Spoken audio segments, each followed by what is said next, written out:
आज ही क्लास में हम चर्चा करेंगे हिंदी साहित्य का इतिहास इकाई से प्रैक्टिस सेट 2 के बारे में। जैसा कि आप सभी को पता है, हम अपनी प्रैक्टिस सीरीज चला रहे हैं हरियाणा सहायक आचार्य 2024 हिंदी साहित्य विषय से।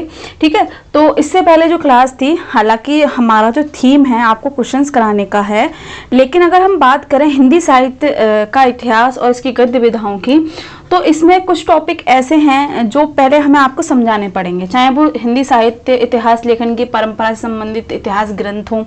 ठीक है, तो जो हमने इससे पहले क्लास कराई तो उसमें जितने भी इतिहास संबंधी ग्रंथ थे उनके विषय में बताया। ठीक है, और क्या क्या महत्वपूर्ण तथ्य निकल के आए उन सब चीज़ों के बारे में। तो जिसने भी वो क्लास देखी होगी तो वो सारी चीज़ें समझ में आ गई होंगी। ठीक है, अब देखिए हम आपको थ्योरी में क्यों करा रहे हैं, ये चीज़ें शॉर्ट में क्यों लिखा रहे हैं अभी, क्योंकि हम एक पृष्ठभूमि तैयार कर रहे हैं ताकि आपको ये सारी चीज़ें थोड़ी दिमाग में रहें।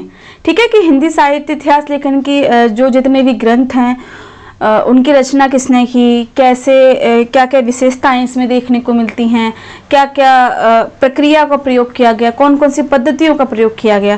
ठीक, तो इसलिए क्या है, सारी रचनाएं 32, 34, 35 यानी कि 35 प्लस रचनाएं हमने आपको उसमें बताई। ठीक है, अब आज की क्लास में हम क्या है कि हिंदी साहित्य में कैसे राइटर हुए, किस काल के राइटर हुए, है ना, तो उनका विभाजन कई विद्वानों ने अपने मत के अनुसार किया है। जैसा कि हम सभी जानते हैं कि हर मनुष्य के क्या है, अपने मत विचार अलग अलग होते हैं। ठीक है, तो वो उसी के अकॉर्डिंग क्या है, अपनी अलग विचारधारा को बनाते हैं, अपनी समझ को विकसित करते हैं, अपने सिद्धांतों का प्रतिपादन करते हैं। ठीक है, तो अगर हम बात करें हिंदी साहित्य का इतिहास, तो हिंदी साहित्य के इतिहास में क्या पढ़ते हैं हम, हिंदी साहित्य में जो रचनाएं हैं, जो कवियां हैं, तो उनके काव्य विभाजन को पढ़ते हैं, उनकी रचनाओं को पढ़ते हैं, क्या प्रासंगिकता थी उनके काव्य की, क्या प्रासंगिकता थी उनके काल विभाजन की, ये सारी चीजें ही तो इतिहास हिंदी साहित्य के इतिहास में आती हैं, है ना। तो ये चीज, तो देखिए आज की जो क्लास है उसमें क्या है, जो महान विद्वान रहे हिंदी साहित्य के, चाहे वो पाश्चात्य विद्वान सही, तो उन्होंने कैसे हिंदी साहित्य का विभाजन किया, कि जैसे उदाहरण के तौर पर देखें कि आदि काल में कौन से कवि आए, है ना, और भक्ति काल में कौन से कवि आए। अगर भक्ति काल में आए तो ये भक्ति काल क्यों कहा गया इस काल को, तो क्या विशेषताएं रही प्रत्येक काल की, चाहे आदि काल की हो, भक्ति काल की हो, रीति काल की हो, आधुनिक काल की हो, ये सारी चीजें हम जानेंगे। ठीक है, तो अभी हम आपको बता दें, हालांकि हमारा प्रैक्टिस सेट 2 है, इसमें हम अभी आपको शॉर्ट में इंफॉर्मेशन दे रहे हैं। इसके बाद देखिए आपको क्वेश्चंस कराए जाएंगे। ठीक है, 2-3 सेट आपको ऐसे ही मिलेंगे जिसमें आपको क्या शॉर्ट में थोड़ी थ्योरी बता रहे हैं, क्योंकि कुछ लोगों की डिमांड ये आई थी कि अगर शॉर्ट में थोड़ा हम आपको बायोडाटा दे दें तो आपको थोड़ा आसानी होती है किसी भी इकाई की पृष्ठभूमि समझने की। ठीक, तो इसी कारण क्या है, हम आपको शॉर्ट में ये सारी चीज़ें उपलब्ध करा रहे हैं। ठीक है, तो आज के जो हमारी क्लास होगी इसमें क्या है, हम विद्वानों द्वारा किए गए हिंदी साहित्य के काल विभाजन के बारे में जानेंगे कि उन्होंने किस प्रकार से काल विभाजन किया और प्रत्येक काल का उन्होंने क्या नाम दिया। ये सारी चीज़ें क्या है आज की वीडियो में हम चर्चा करेंगे। ठीक है, तो चलते हैं हम अपनी क्लास की तरफ। तो सबसे पहले कौन से विद्वान आ रहे हैं, आचार्य रामचंद्र शुक्ल। ठीक है, जैसा कि यहाँ पर मैंने लिखा है आचार्य शुक्ल, तो आपको पता ही है किसके विषय में चर्चा हो रही है, आचार्य रामचंद्र शुक्ल के विषय में यहाँ पर चर्चा हो रही है। देखिए आचार्य रामचंद्र शुक्ल ने जो हिंदी साहित्य का जो वर्गीकरण किया है, उस वर्गीकरण को वैज्ञानिक माना जाता है। मैंने आपको बताया कि जितने भी इतिहास ग्रंथ लिखे गए वो 4 पद्धतियों पर लिखे गए, चाहे आपकी वर्णानुक्रम पद्धति हो, चाहे आपकी कलानुक्रम पद्धति हो, चाहे आपकी वैज्ञानिक पद्धति हो या विधेयवाद पद्धति हो। उसमें जो आपकी महत्वपूर्ण पद्धति है वो कौन सी है, आपकी विधेयवाद पद्धति। ये विधेयवाद पद्धति महत्वपूर्ण क्यों है, क्योंकि देखिए इसमें क्या है, वैज्ञानिकता के साथ इन्होंने जाति, वातावरण, क्षण विशेष को लिया है। अब देखिए जाति से तात्पर्य क्या है, समुदाय विशेष से। आप किसी जाति विशेष से उसका तात्पर्य नहीं लगाएंगे, जैसे स्त्री हो गई, पुरुष हो गया, ये सारी चीजें। ठीक है, जंतु, तो इनको जाति के कैटेगरी में क्या है रखा। ठीक है, तो उस समय जिस राइटर का जन्म हुआ उस समय क्या समाज की पृष्ठभूमि थी, क्या क्या चीजें घटित हो रही थी। तो जब वो अपने शब्दों में कलम के द्वारा पेज पर उतारता है इन सब चीज़ों को, तो उसमें क्या है, उसकी अपनी विचारधारा भी होती है, थोड़ा समाज का प्रभाव भी होता है, क्या क्या घटनाएं महत्वपूर्ण रही वो होती हैं। उदाहरण के लिए समझें, जैसे मैंने बताया था, आपका आधुनिक काल हो गया, आदि काल हो गया, जितने भी काल हो गए, तो हर किसी काल में कोई ना कोई घटना इतनी महत्वपूर्ण रही है, इसी कारण से वो काल प्रसिद्ध रहा। चाहे आपका आदि काल हो, आपका भक्ति काल हो, आपका रीति काल हो, या आपका आधुनिक काल हो, तो ये सारी चीजें इसमें बताई गई हैं। अब देखिए, जो मेन चर्चा जो है कि आचार्य रामचंद्र शुक्ल ने हिंदी साहित्य का काल विभाजन या कह लें नामकरण, नामकरण कैसे कि आदि काल को इन्होंने क्या कहा, भक्ति काल को क्या कहा, या कह लें पूर्व मध्य काल को उत्तर मध्य काल, तो इन्होंने अलग नाम भी दिए। तो ये सारी चीजें क्या है आज के इसमें हम जानेंगे, ठीक है। तो पहला जो हमारा काल रामचंद्र शुक्ल ने बताया कि हिंदी साहित्य में जो पहला काल आता है, जहाँ से हिंदी साहित्य का जो आदिकाल माना जाता है, इसमें आप देखिए आपको फुटकल रचनाएं मिल जाएंगी, अपभ्रंश की रचनाएं मिल जाएंगी, अबहट्ट की रचनाएं मिल जाएंगी, पुरानी हिंदी की रचनाएं मिल जाएंगी। तो इन्होंने इस काल को रखा। दूसरी बात देखिए, आदि काल को उन्होंने वीर गाथा काल क्यों कहा, क्योंकि उस समय जब आदि काल था तो किसका शासन था, राजाओं और महाराजाओं का, ठीक है, राजाओं और महाराजाओं का। अब देखिए, यदि आपने इतिहास को पढ़ा होगा या आप कोई मूवी या सीरियल देखते हो ऐतिहासिक, है ना, तो उसमें भी आप उनके ठाट बाट देखिए, उनकी जीवन शैली को देखिए। युद्ध हुआ करते थे, दरबार लगा करता था, तो दरबार में ही क्या है, जो पद होता था, हर दरबार में कोई ना कोई कवि, कोई ना कोई गायक रहता ही रहता था।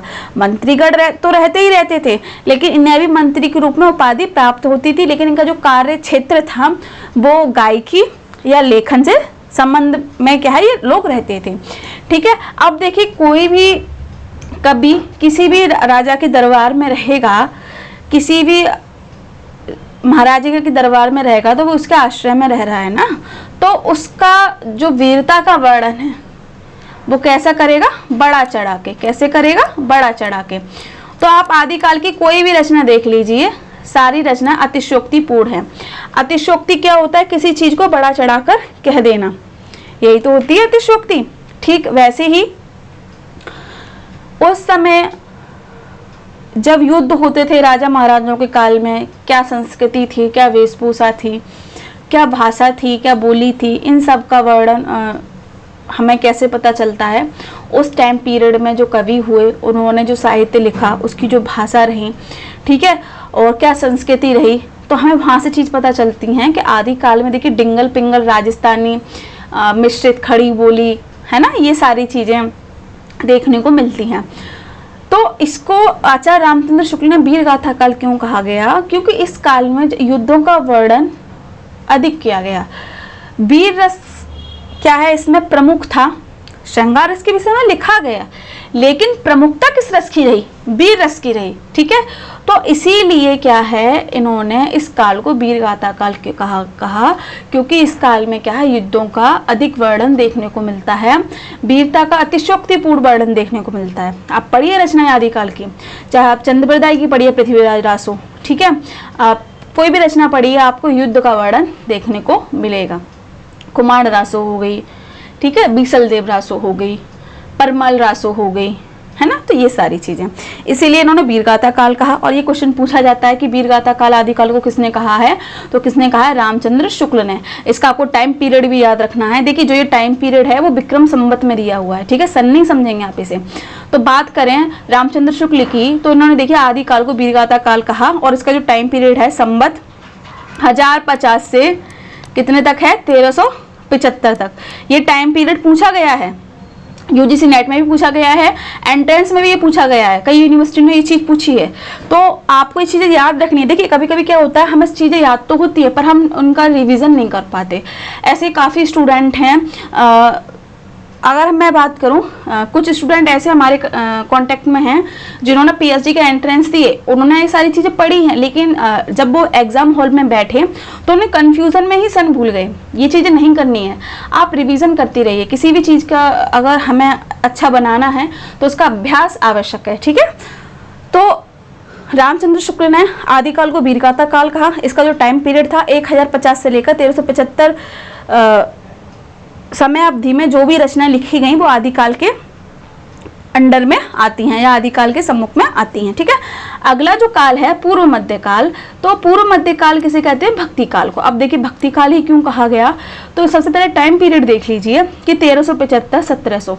देखिए उस समय की अगर समय अवधि आप देखते हैं, अगर आप साहित्य को पढ़ते हैं तब पता चलता है कि विदेशी आक्रांताएं आने लगी थी, है ना।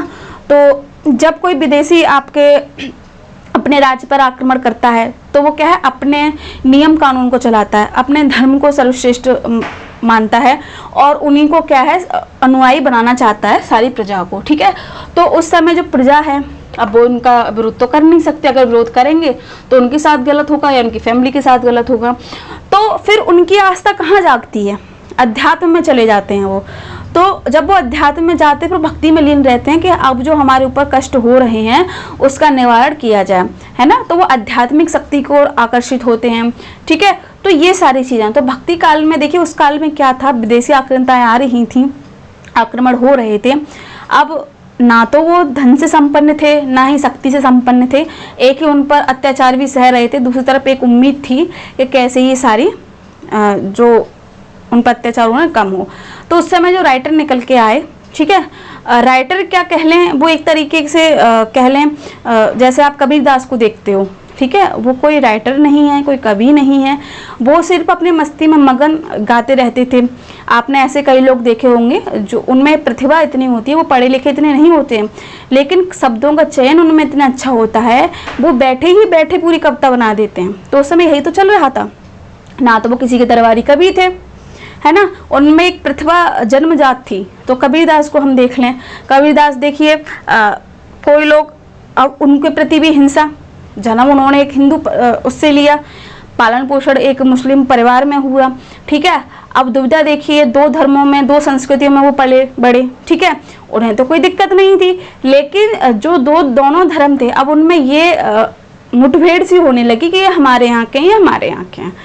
आप जब उनकी कहानी पढ़ोगे आपको पता चल जाएगा, उनके जीवन के बारे में सुनोगे, जनश्रुतियों के विषय से सुनोगे तो आपको सब चीज़ समझ में आएंगी, ठीक है।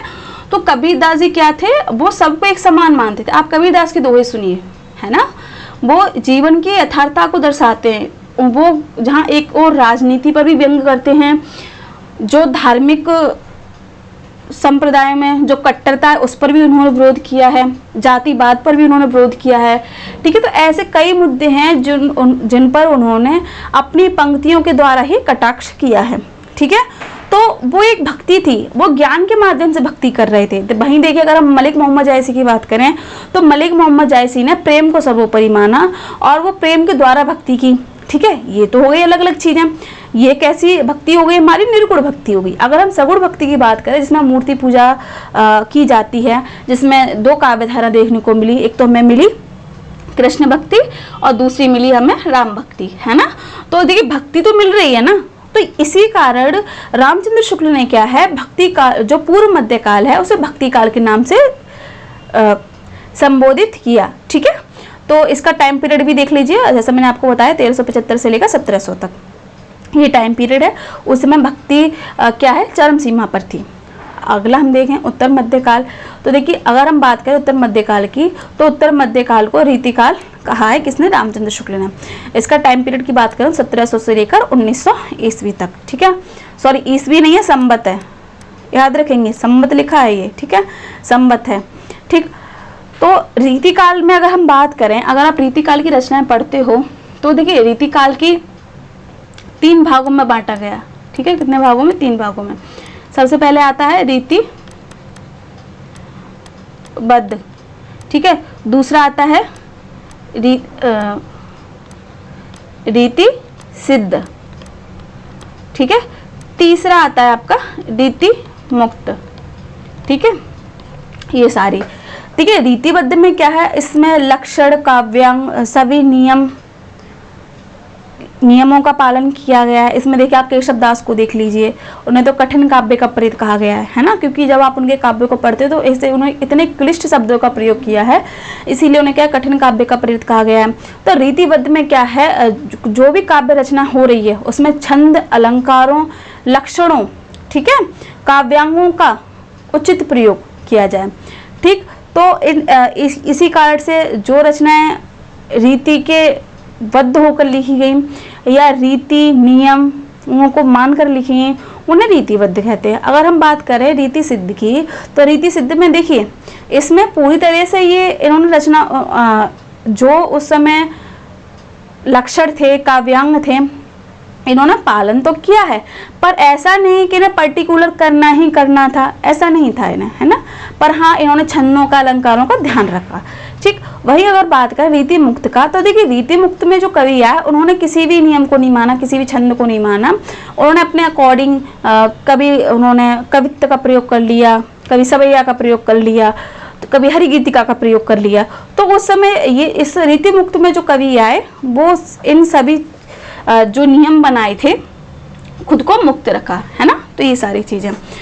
एक और बात हम देखें रीति मुक्त में, देखिए रीति मुक्त में जो कवि आए उन्होंने क्या है, जो उस समय की जो बोलचाल की भाषा थी उसे उसका प्रयोग किया। वही रीतिबद्ध को देखें, इन्होंने देखिए साहित्यिक भाषा का प्रयोग तो इन्होंने भी किया, लेकिन शब्दों का चयन उन्होंने साहित्यिक रूप से किया। ये डिफरेंस आपको याद रखना है। ठीक, तो इसीलिए क्या है, इस जो उत्तर मध्यकाल हुआ इसे रीतिकाल के नाम से जाना गया। दूसरी बात, रीतिकाल में भी देखिए राजा महाराजाओं का शासन था। एक और चीज अगर देखें रीतिकाल में, देखिए श्रृंगार रस पे बहुत लिखा गया, स्त्री सौंदर्य पर बहुत लिखा गया, लेकिन स्त्री सौंदर्य को कुछ कवियों ने इतना ही भीभत्स रूप में लिख दिया कि दूसरे को पढ़ने में ही शर्म आए। ये रियलिटी है, ठीक है, क्योंकि स्त्री सौंदर्य को उन्होंने एक विलास की चीज बना के रख दी कि स्त्री एक वस्तु है ना। आप कुछ राइटर ऐसे देखिए, आपको पता चल जाएगा, अतिशयोक्तिपूर्ण वर्णन कर रहे हैं। और उस समय के राजा महाराजा भी देखिए इन्हीं सभी चीजों में उन्हें बड़ी खुशी भी मिलती थी, है ना। तो ये सारी चीजें, तो रीतिकाल में देखिए श्रृंगार पर वर्णन हुआ, स्त्री सौंदर्य पर बड़ा चढ़ा के वर्णन किया गया है, ठीक है, ये सारी चीजें। अब बात करें आधुनिक काल की। अब देखिए आधुनिक काल को गद्य काल क्यों कहा गया है। देखिए इससे पहले जो रचनाएं हुआ करती थी आपके पद्य में अधिकतर देखने को मिलती थी। अगर गद्य में कोई रचना मिल गई तो उसमें भी देखिए पद्य देखने को मिल जाता था। लेकिन बात करें आधुनिक काल की, तो एक आधुनिक काल ही ऐसा काल है जिसमें आपको श्रृंगार, बेरस, भक्ति, राष्ट्र प्रेम, जागरूकता, ठीक है, सारी चीजों पर रचनाएं मिल जाएंगी। ठीक है, आधुनिक काल का अगर हम बात करें तो आधुनिक काल का जो पहला युग है भारतेंदु युग है। क्या है? भारतेंदु युग। ठीक, दूसरा युग कौन सा है? द्विवेदी। तीसरा है छायावादी। ठीक है, फिर छायावादोत्तर। छायावादोत्तर में भी देखिए आपके प्रगतिवाद, प्रयोगवाद, नवगीत, नवलेखन, ये सारी चीजें आती हैं।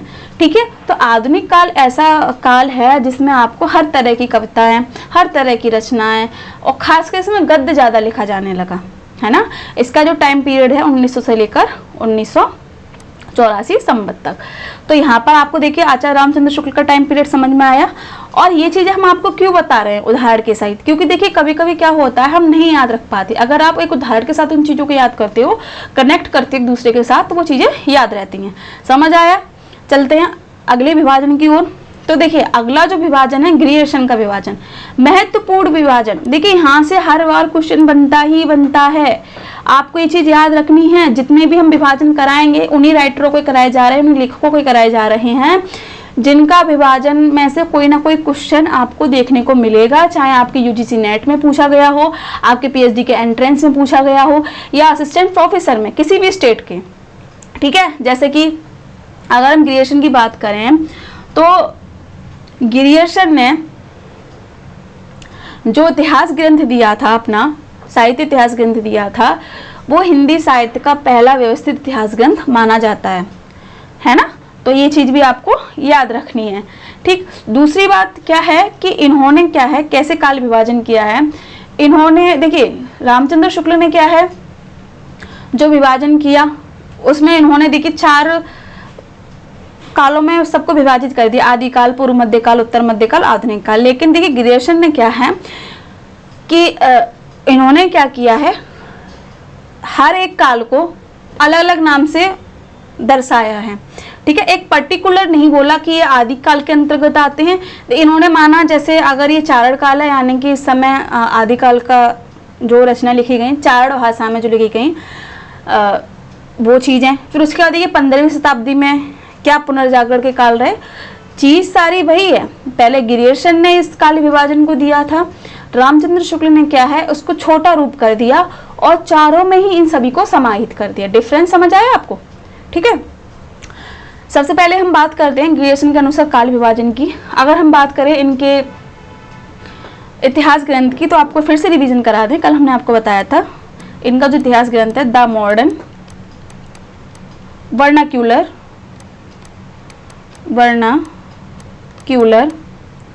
Literature of northern Hindustan. ठीक, तो इसमें देखिए इसका प्रकाशन कब हुआ, 1888 में हुआ। ठीक है, और इसके कितने भाग हैं, तो देखिए इसमें 11 अध्याय हैं, ये भी आपको याद रखने हैं क्योंकि क्वेश्चन यहाँ से पूछा गया है। ठीक है, कितने कवि हैं, तो इसमें देखिए 952 कवियों का वर्णन किया गया है। ठीक है, तो ये सारी चीज़ें। अब हम बात करते हैं कि उन्होंने काल विभाजन कैसे किया। देखिए चारण काल यानी कि आदिकाल, उस समय जो रचनाएं लिखा करते थे, अगर आपने पढ़ा होगा हिंदी साहित्य का विभाजन, तो चारण काल आदिकाल में जो रचनाएं लिखी गई, ठीक है, जो उस समय रचनाएं लिखा करते थे आदिकाल में, उन्हें चारण या भाट कहा करते थे। ठीक है, तो इनका टाइम पीरियड देखिए 700 से लेकर 1400 ईस्वी तक जो जो रचनाएं लिखी गई वो किसके अंतर्गत आएंगी, आपके चारण काल के अंतर्गत। आप विभाजन याद रखिए, अगर देखिए पूछ लिया जाए कि चारण काल किस काल विभाजन में इसका नाम लिया गया है या किसने इसका नाम दिया है, ठीक है, तो किसने दिया है, आपको ये सारी चीज़ें पता होनी चाहिए, गिरियर्सन है। वहीं दूसरी चीज़ एक और देखेंगे कि चारण काल का जो विभाजन है वो रामकुमार वर्मा ने भी अपने काल विभाजन में लिया है। ठीक है, तो ये चीज़ भी आपको ध्यान में रखनी है। दूसरा देखिए इन्होंने क्या कहा है कि 15वीं शताब्दी का धार्मिक पुनर्जागरण काल। अब देखिए 15वीं शताब्दी में जो भी धार्मिक आंदोलन हुए, जैसा मैंने कहा विदेशी आक्रांताएं आ रही थी, आक्रमण कर रही थी, तो जो जनमानस है उनका आकर्षण कहाँ चला गया, आध्यात्मिक शक्ति के ऊपर, है ना। तो उस समय सारे लोग क्या धर्म की अपनी सुरक्षा कवच समझने लगे। तो ये सारी चीज़ें, तो उस समय जो जो राइटर हुए उन्होंने जो जो पंक्तियाँ लिखी वो इस काल के अंतर्गत आएंगी। वहीं देखिए इन्होंने दूसरा विभाजन किया मलिक मोहम्मद जायसी का प्रेम काव्य। देखिए मलिक मोहम्मद जायसी का जो प्रेम काव्य है, इसमें मलिक मोहम्मद जायसी ने जो पद्मावती की जो रचना की उसके विषय में यहाँ पर लिखा गया। मलिक मोहम्मद जायसी की और भी रचना है, जैसे अखरावट है, आखिरी कलाम है। ठीक है, तो ये सारी रचनाएं मलिक मोहम्मद जायसी का जो टाइम पीरियड था उनको भी इन्होंने यहाँ पर लिया है। वहीं अगर हम बात करें ब्रज का कृष्ण काव्य, अब देखिए ब्रज का कृष्ण काव्य इन्होंने क्यों कहा है कि कृष्ण की जो जन्मभूमि है वो ब्रज भूमि मानी जाती है। ठीक है, तो वहीं से जो कृष्ण काव्य है वो उपजा हुआ है, इसलिए इन्होंने देखिए इसका विभाजन ब्रज का कृष्ण काव्य से कर दिया। एक टाइम पीरियड भी उन्होंने बताया 1500 से 1700 ईस्वी तक। दूसरा उन्होंने बताया मुगल दरबार। अब देखिए जब मुगल शासन था तो उस समय जो कवि हुए, ठीक है, तो उन्होंने जो रचनाएं लिखी तो वो किस टाइम पीरियड में आ गई, आपके मुगल दरबार में। ठीक है, वहीं तुलसीदास की रचनाएं, रीति काव्य, रीति काल में जैसा मैंने अभी आपको आगे बताया, तो वो सारी रचनाएं यहाँ लिखी गई। फिर तुलसीदास के अन्य परवर्ती, यानी कि तुलसीदास के बाद जो अन्य रचनाकार आए जिन्होंने राम पर लिखा, राम भक्ति पर लिखा, तो उनका टाइम पीरियड का हुआ है 1600 से लेकर 1700 तक, तो उनके विषय में यहाँ पर इन्होंने वर्णन किया है। फिर 18वीं शताब्दी, जो आधुनिक काल रामचंद्र शुक्ल ने बताया उस वही 18वीं शताब्दी का वर्णन इन्होंने यहाँ पर किया है, 1700 से 1800। कंपनी के शासन में हिंदुस्तान, यानी कि जब ब्रिटिश का शासन था, ईस्ट इंडिया कंपनी का जब शासन था, उस समय हिंदुस्तान की क्या दशा और दिशा थी, है ना, क्या क्या घट रहा था और क्या क्या हो रहा था, इसका सारा वर्णन, चाहे राजनीतिक पक्ष में हो, आर्थिक पक्ष में हो, सामाजिक पक्ष में हो या अत्याचार के पक्ष में हो, तो उस समय जो राइटर हुए उन्होंने जो लिखा उसका वर्णन देखने को मिला।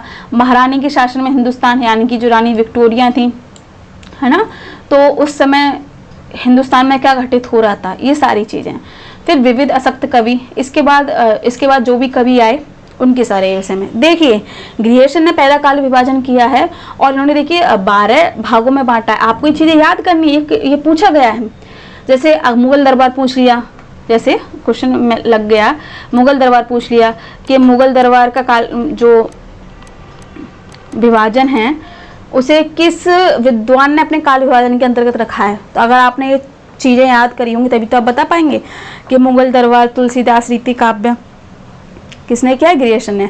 यदि आप नहीं पढ़ेंगे तो आपको कैसे पता कि जो टाइटल दिए हैं जैसे मुगल दरबार, तुलसीदास, ब्रज का कृष्ण काव्य, आप तो ये कहोगे कि ये कोई काल विभाजन थोड़ी ना है, ये काल विभाजन थोड़ी ना है। लेकिन जो ग्रियर्सन है उन्होंने क्या है, एक जो समय अवधि है, चाहे चारण काल की हो, धार्मिक आंदोलन जो हुए हों, वो सारी चीज़ें, तो उन्हीं को इन्होंने एक शीर्षक के रूप में चुन लिया कि इस टाइम पीरियड में जो राइटर आए उनको लिख दिया।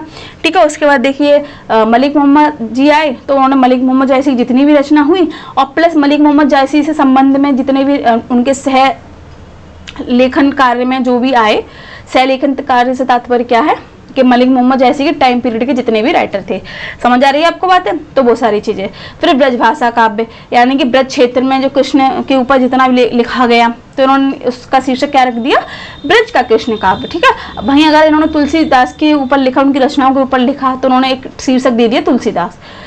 ठीक, तो ऐसा इन्होंने क्या इसका काल विभाजन किया है। इसी का छोटा रूप रामचंद्र शुक्ल ने क्या है 4 भागों में बांटकर कर दिया। इन्होंने आदिकाल में जितने भी आदिकाल का जो टाइम पीरियड था उसमें जो इन्होंने छोटे छोटे शीर्षक बनाए हैं उनका उन्होंने एक शीर्षक बना दिया, आदिकाल, भक्तिकाल, रीतिकाल और आधुनिक काल। समझ आ गई? तो यहाँ पर हमने पढ़ा ग्रियर्सन के काल विभाजन को। ठीक है, चलते हैं आगे। अब देखिए अगला जो हमारा काल विभाजन है रामकुमार वर्मा के अनुसार काल विभाजन। ठीक है, तो देखिए रामकुमार वर्मा ने जो हमें चीज याद रखनी है कि आदिकाल का जो इन्होंने वर्णन किया, संधि काल और चारण काल। ठीक है, संधि काल और चारण काल को इन्होंने क्या है आदिकाल के अंतर्गत रखा है। याद रखेंगे कि इसके अंतर्गत, आदिकाल के अंतर्गत। इसको इन्होंने क्या है प्रारंभिक काल भी बोला। ठीक है, प्रारंभिक काल भी बोला। ठीक है, तो इन्होंने देखिए आदिकाल को संधि काल माना। इसमें देखिए जो टाइम पीरियड है संवत 750 से 1000 विक्रम तक। दूसरा इन्होंने रखा कि विक्रम संवत 1000 से 1375 तक। देखिए कहीं ना कहीं जो इन्होंने टाइम पीरियड दिया है वो रामचंद्र शुक्ल के काल विभाजन से ही दिया है। तो आपको ये पता होना चाहिए कि आदिकाल को संधि काल किसने कहा है, तो रामकुमार वर्मा ने कहा है।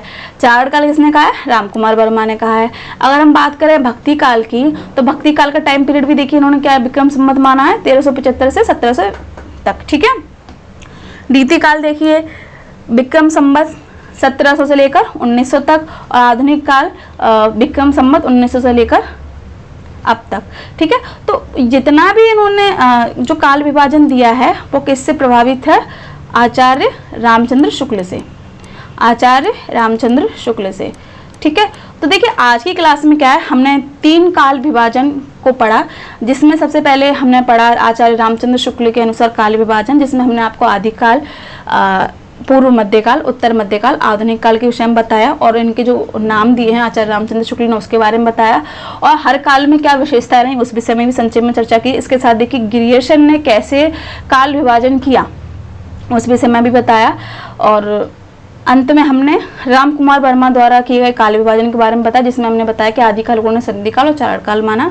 दूसरा जो उनका काल विभाजन है वो किससे प्रभावित है, रामचंद्र शुक्ल से।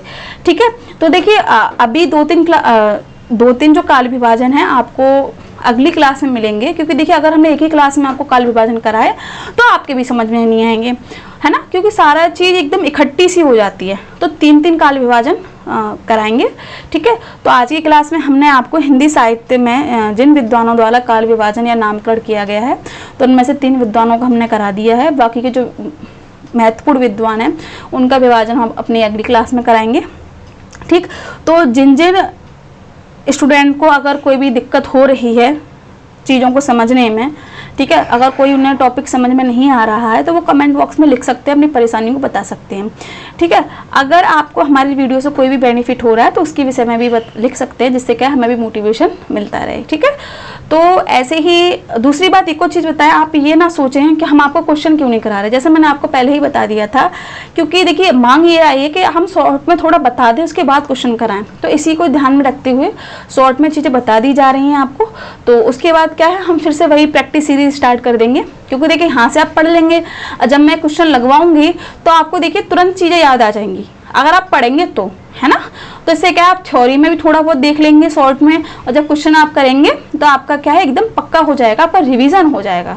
तो हमारा उद्देश्य सिर्फ इतना ही है कि आपको कंटेंट दें जो आपको समझ में आए, ठीक है।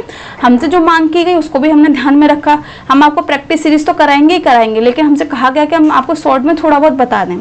तो इसी उद्देश्य से क्या है, हमने ये कार्य करना स्टार्ट किया है, ठीक है। तो आज की क्लास में इतना ही, मिलते हैं आपको अगली क्लास में एक नए काल विभाजन के साथ। तब तक बने रहे अपने चैनल के साथ, तब तक के लिए धन्यवाद।